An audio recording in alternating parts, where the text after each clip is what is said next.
Film शुरू होती है जापान में, जहाँ 2 लाख से ज्यादा जबरदस्त निंजास मौजूद। निंजा यानी फाइटर वॉरियर, जो किसी जासूस की तरह काम करते हैं और छुपकर लड़ते हैं। वो मार्शल आर्ट और फाइट करने में बहुत माहिर होते हैं। देखने में तो आम इंसान जैसे लगते हैं, लेकिन असल में वो बहुत ही खतरनाक जिंदगियां जीते। अब हमें एक निंजा लड़की दिखाई गई। ये निचले दर्जे की निंजा है, जो मैगजीन एडिटर के रूप में आम लोगों के बीच में रहती है। एक दिन अचानक उसे एक मैसेज आता है, जिसमें कि उसे मिशन दिया गया। उसने जल्दी से अपने राइटर को अलविदा कहा और एक पुल की तरफ बढ़ गई। वहाँ पहुँचते ही उसे एक रशियन आदमी दिखाई दिया, जो निंजास का शिकार करता है। इस आदमी को मारने का मिशन ही उसे दिया गया था। आदमी ने निंजा लड़की पर गोली चलाई, जिससे बचकर उसने अपने जूते से वार किया, जहाँ उसकी हील तेजधार खंजर में बदल गई।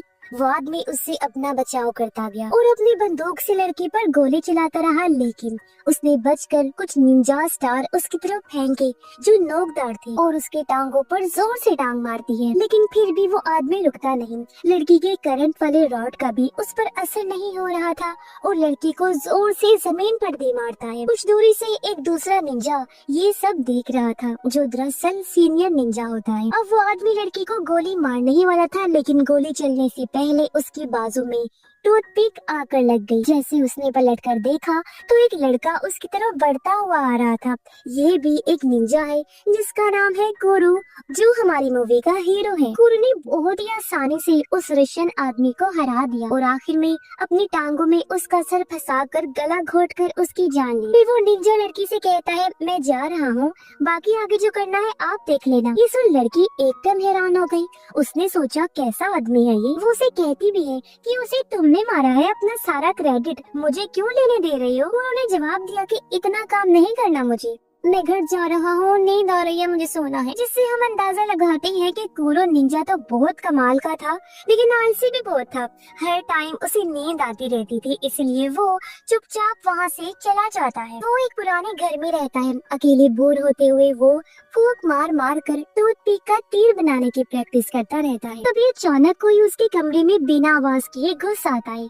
ये था सीनियर निंजा, जो उसे एक मिशन देने आया। दूसरी जंग के बाद कुछ बुरे निंजास ने मिलकर एक खतरनाक ग्रुप बनाया था, जिसका नाम है अंडरग्राउंड निंजास। खुफिया जानकारी से पता चला है कि उन्होंने जोटन हाई स्कूल में घुसकर वहां पर कब्जा कर लिया है। ये स्कूल एक खास जगह पर बना है, जहां पहले एक टूटा फूटा पुराना आर्मी स्कूल हुआ करता था, जहां अभी भी लड़ाई के वक्त के कुछ राज छुपे हुए हैं। कुरो को मिशन दिया जाता है कि उसे अंडर कवर जाकर उनके प्लान का पता लगाना है। उसके मिशन में मदद करने के लिए सीनियर निंजा ने उसे एक खास सूट दिया। इस सूट की मदद से वो गायब हो सकता था, लेकिन थोड़ा बहुत पूरा नहीं। जब कुरो इस सूट को चेक कर रहा था, तभी टॉयलेट से उसके दोस्त की आवाज आई, जो टॉयलेट पेपर मांग रही थी। वो रोल बहुत दूर रखा हुआ था। उसने कुरो से कहा कि अगर मेरी तरफ देखा ना बच्चू, तो बहुत मारूंगी, समझा। उसकी बात मानते हुए कुरो लड़की के ऊपर वाली दीवार पर चढ़कर टॉयलेट पेपर तक पहुंच जाता है, लेकिन आखिर में टॉयलेट पेपर पकड़ाने के लिए लड़के की तरफ मुड़ गया,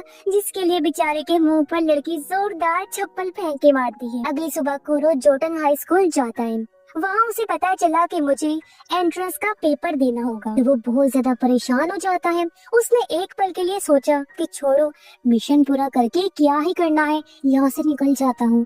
लेकिन फिर उसे सीनियर निंजा का डर सताने लगा। वो फिर सोचता है कि आखिर एंट्रेंस एग्जाम कैसे क्लियर करूँ। तभी उसका ध्यान नागुची नाम की लड़की पर गया, जो एक स्टूडेंट थी और दोबारा से एग्जाम देने आई। क्लास में आने के बाद कुरो ने नीचे देखते हुए पूरी क्लास का एक चक्कर लगाया और फिर नागुची के पास जाकर बैठ जाता। उसे यकीन था कि निंजा ऑर्गेनाइजेशन के लोगों ने मेरे पास होने की तैयारी पहले से कर रखी हो। ये सही भी था, क्योंकि उन्होंने फर्श पर रंग बिरंगे चावल के दाने से आंसर की बनाई हुई। जैसे कुरो ने आंसर लिखने शुरू किए, नागुची जोर से चिल्लाई, क्योंकि उसे लगा कि फर्श पर पड़े वो चावल के दाने किसी तरह के कीड़े हैं। टीचर ने कहा कि अगर तुम्हें मसला है, इनसे तो मैं साफ कर दूं क्या इनको। लेकिन कुरो ऐसा नहीं चाहता था। उसने सोचा कि भाई कुछ तो करना पड़ेगा। उसने जानबूझकर अपनी इरेजर नीचे फेंकी और पेपर की बॉल बनाकर वो इरेजर उठाने के बहाने नीचे झुका और पेपर बॉल बड़ी सफाई से नागुची को दे मारी, जिसकी वजह से वो चिल्लाने लगी। कहती है, अभी किसी ने मुझे हाथ लगाया है। वो तो टीचर पर इल्जाम लगाने लगी कि सर ये आप है ना, आपको शर्म नहीं आई है करते हुए। लेकिन टीचर ने कहा, देख बच्ची, मेरे इतने लंबे बात तो है नहीं कि तुम्हें यहाँ से वहाँ इतनी दूर जाकर हाथ लगाऊं। उनकी बहस के बीच कुरु ने जल्दी से एक के बाद एक पेपर भरने शुरू कर, लेकिन इससे पहले वो मैथ का पेपर कर पाता, टीचर नागुची को संभालने के लिए उसकी तरफ बढ़ा और साथ ही पैर रख के वो चावल के दाने भी हिला दिए। अब कोई रास्ता था नहीं तो कुरु ने अपनी एक्टिंग की मदद ली और बैठे बैठे टॉयलेट वहीं कर देता है। फिर उसने रोना शुरू कर दिया कि मैं तो एग्जाम के लिए इतना डर गया था कि मैंने गलती से बहुत सारा पानी पी लिया। जिसके बाद टीचर ने उसे चुप करवाया और कहा कि देखो, एग्जाम तो सिर्फ नाम के लिए है, अगर तुम खाली शीट भी दोगे ना तब भी तुम्हें पास कर देंगी, ठीक है। जिससे वो शांत हो गया।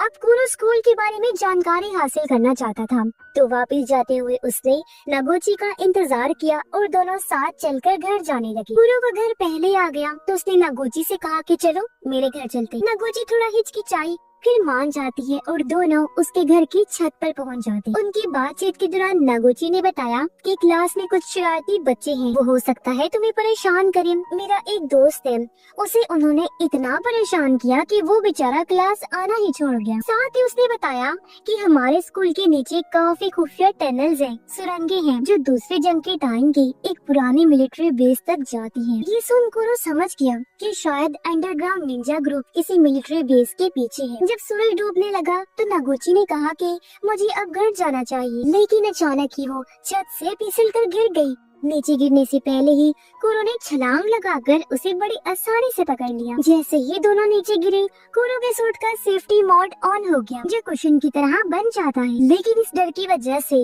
नागुची चिल्लाते हुए ही बेहोश हो गई, जिसके बाद कुरु उसे घर छोड़ाया। उसी रात कुरु एक लड़के को देखता है जो नागुची का ही दोस्त था।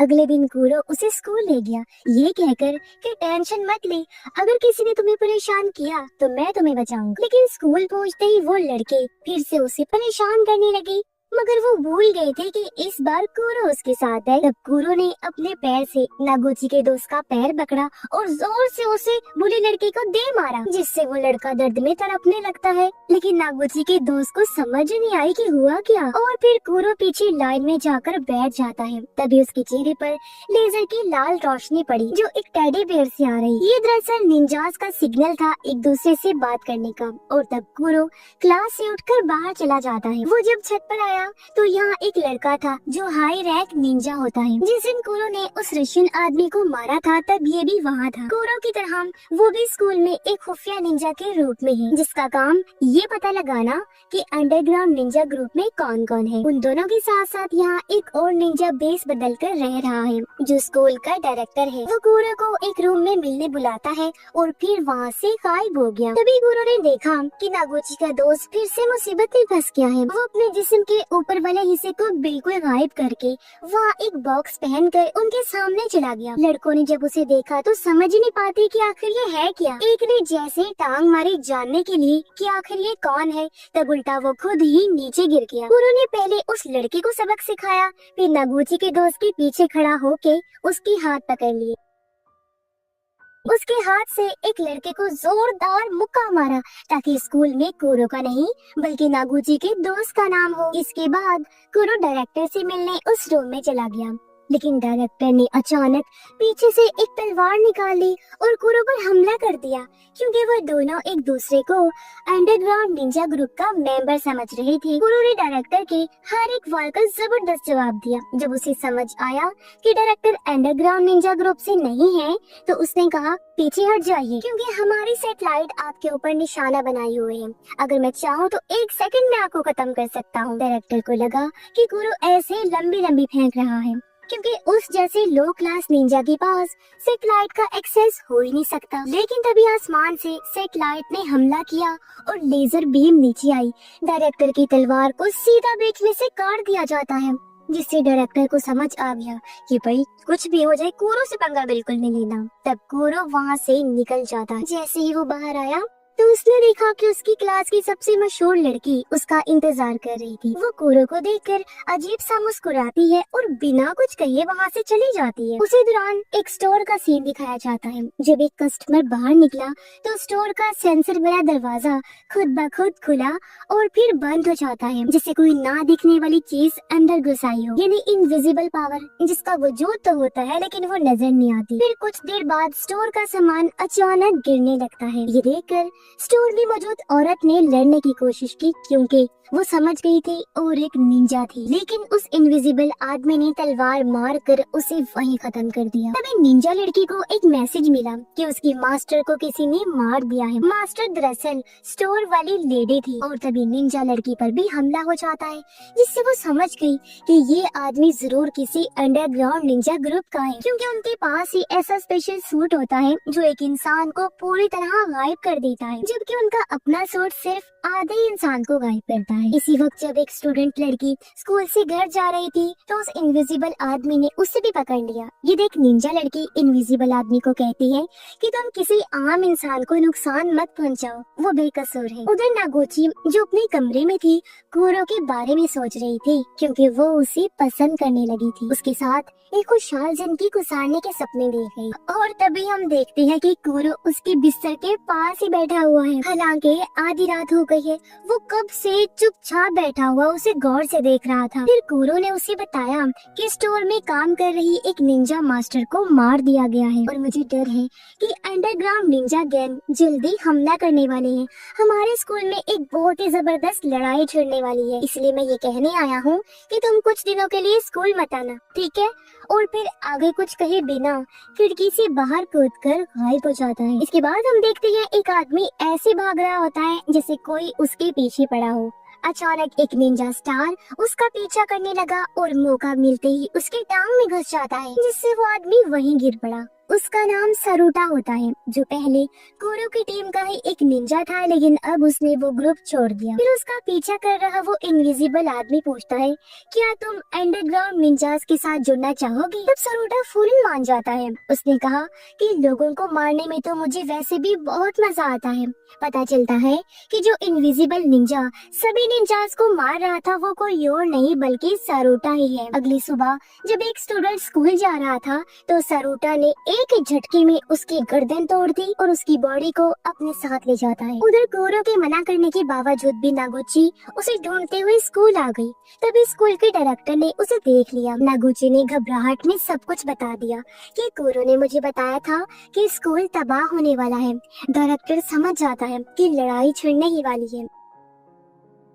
उसने नागुची को एक अंगूठी देते हुए कहा कि ये कुरो को दे देना, उसे ढूंढने की कोशिश करो, ये बहुत जरूरी है। कुछ देर बाद सरुटा उस स्टूडेंट की बॉडी के साथ क्लास में पहुंचा। अभी भी उसे कोई देख नहीं पा रहा था और अचानक से वो बिना सर का जिस्म सबके बीच गिर जाता है। क्लास में भगदड़ मच गई और सरुटा एक के बाद एक स्टूडेंट को खत्म करने लगता है। कुछ स्टूडेंट कमरे से निकलने में कामयाब हो गए, लेकिन सरुटा अभी उनके पीछे ही था। जल्दी निंजा लड़की और हाई रैंक निंजा को खबर मिली कि अंडरग्राउंड निंजास का एक आदमी स्कूल में तबाही मचा रहा है। निंजा लड़की ने फिर वहां जाकर अपनी आंखों के सामने ये खून खराबा देखा। उसने अपनी बिजली वाली छड़ी निकाली तो किलर सरुटा ने अपना गायब होने वाला सूट उतार दिया, फिर मास्क भी हटा दिया और पूछता है, पहचाना मुझे? स्कूल में जब हम पढ़ते थे मैं तुम्हें बहुत ज्यादा प्यार करता था, लेकिन तुमने मेरे प्यार का मजाक बनाया और भाग गई थी, इसलिए अब मुझे तुम बिल्कुल भी पसंद नहीं हो। गुस्से और नफरत से भरे हुए सरुटा ने खुद को बिल्कुल नहीं रोका, उस पर हमला बोल दिया और अब दोनों खतरनाक तरीके से लड़ने लगते हैं, एक से बढ़कर एक। निंजा लड़की बहुत तेज थी, इसलिए वो जल्दी ही जीत के करीब आ गई, लेकिन उसने एक चीज पर ध्यान नहीं दिया कि सरुटा का सूट बिजली की वार को अपने अंदर समा सकता था, इसलिए लड़की की बिजली वाली छड़ी का कोई असर ही नहीं होता। और अब जब निंजा लड़की हारने लगी तब एक आदमी छत से कूदकर अंदर आ जाता है। ये था सीनियर निंजा, जिसके सामने सरुटा का टिक पाना लगभग नामुमकिन था। ये बात उसे भी अच्छे से पता थी, इसीलिए उसने अपना मास्क पहना और चुपचाप गायब हो जाता। लेकिन सीनियर निंजा को इस बात से कोई फर्क नहीं पड़ता। उसने बिजली की रफ्तार से अपनी बाजू में एक कट मारा और सरुटा की तरफ अपना खून फेंका ताकि उसके सूट पर खून के निशान लगे और उसका गायब जिस्म फिर से दिखने लगे। सीनियर ने उस पर अपनी तलवार से अटैक किया, लेकिन सरुटा का एडवांस सूट गुब्बारे की तरह फूलकर उसे बचा लेता है और सरुटा मौका देखकर वहां से भाग निकलता है। उधर नागुची अभी भी कुरो को ढूंढ रही थी। तभी वो घबराए हुए अपने दोस्त से टकरा जाती है। उसने नागुची को बताया कि मैं, कुरो और एक तीसरा लड़का उन टनल्स वाले एरिया में गए थे। वहाँ अफवाह है कि एक रास्ता अंडरग्राउंड बनकर तक जाता है। मेरी और उस दूसरे लड़के की हिम्मत नहीं हुई अंदर जाने की, लेकिन अब मुझे कुरो के लिए डर लग रहा है क्योंकि वो अंदर चला गया था। उधर कुरो को अंदर एक लड़की नजर आई जो और कोई नहीं बल्कि स्कूल की सबसे मशहूर लड़की थी। यहाँ ये राज खुलता है कि यही विलन लड़की है, इसने ये पूरा प्लान बनाया था। अब जितना कुरो ने सोचा था, विलन लड़की उससे बहुत ज्यादा ताकतवर थी। कुरो ने उस पर एक बॉम्ब से हमला किया, लेकिन वो एक ही झटके में उड़ गई और सामने की दीवार पर चिपक गई, वो भी सिर्फ एक उंगली के सहारे। फिर कुरो ने उस पर 2 तेज करंट वाली तारे फेंकी, लेकिन उसने अपने हाथों से ही वो तारें पकड़ ली, मानो किसी बिजली का उस पर बिल्कुल भी असर नहीं हो रहा। वहीं सारोटा स्कूल में ही घूम रहा था, तभी उसके सामने हाई रैंक निंजा आकर खड़ा हुआ। उसने अपनी तलवार उठाई और बहुत ही ज्यादा फुर्ती से सारोटा का मुकाबला करने लगा। हाई रैंक निंजा ने बड़ी चालाकी से जमीन पर कांच बिखेर दिया, जिससे कि अब उसे पता चल रहा था कि सारोटा कहाँ है। साथ ही उसका वो टेडी बियर भी सारोटा की लोकेशन पिन पॉइंट करने में कामयाब हो जाता है, जिससे उसने सारोटा को एक दीवार से लगा दिया। अब कुछ ही पलों में सैटेलाइट के हमले से सारोटा मार दिया जाता, लेकिन एन वक्त पर वो वहाँ से बच निकलता है। हाई रैंक निंजा उसके पीछे भागा और उसने छत पर सारोटा को पकड़ लिया। अपनी तलवार की वार से सारोटा पर जबरदस्त हमला किया, लेकिन वहाँ सिर्फ सारोटा का सूट होता है और तभी वो पीछे से अचानक उस पर हमला कर देता है। इस अचानक हुए हमले से हाई रैंक निंजा ने बचने की कोशिश की, लेकिन उसकी तलवार 2 हिस्सों में टूट जाती है। अब हालांकि वो एक बेहतरीन फाइटर जरूर था, लेकिन अंडरग्राउंड निंजास के हथियार ज्यादा ताकतवर थे और इस लड़ाई में उसके कंधे पर खतरनाक चोट लग जाती है। वो जख्मी हालत में था, बहुत घबरा रहा था। उसके पास अपनी आधी तलवार से बचाव करने के अलावा कोई दूसरा चारा नहीं था। वो हारने वाला तो बिल्कुल भी नहीं था। उसकी किस्मत अच्छी भी थी क्योंकि तभी यहाँ सीनियर निंजा ने आकर बाजी पलट दी। उसने अपनी तलवार को सारोटा के जिस्म के पार करके उसका खेल इधर ही खत्म कर दिया, जिससे आखिर हाई रैंक निंजा की जान बच जाती। निजी सुरंग में कुरो लड़ाई में हार रहा था। उसे समझ आ गया था कि मेरे लिए विलन लड़की को हराना लगभग नामुमकिन है, क्योंकि उसके पास बहुत ज्यादा पावर थी। लेकिन कुरो ये जरूर जानना चाहता था कि वो आखिर चाहती क्या है और ये सब क्यों कर रही है। फिर फाइनली विलन लड़की सच बता देती है कि मैंने जानबूझकर बाहर जाकर झूठ फैलाया ताकि सभी निंजास को स्कूल तक ला सकूं। इससे निंजास लेजर सैटेलाइट को एक्टिवेट कर देंगे और मैं उस सैटेलाइट की लोकेशन का पता लगा लूंगी। हैक किए हुए डेटा का इस्तेमाल करके उन्होंने सैटेलाइट का पता भी लगा लिया और अब उनका एक आदमी उस सैटेलाइट के पास पहुंच चुका था। उनके पास वो स्पेशल सूट भी थे जो स्पेस में भी काम करते। उधर विलन लड़की ने कुरो पर एक खतरनाक हमला किया। उसकी जबरदस्त ताकत के सामने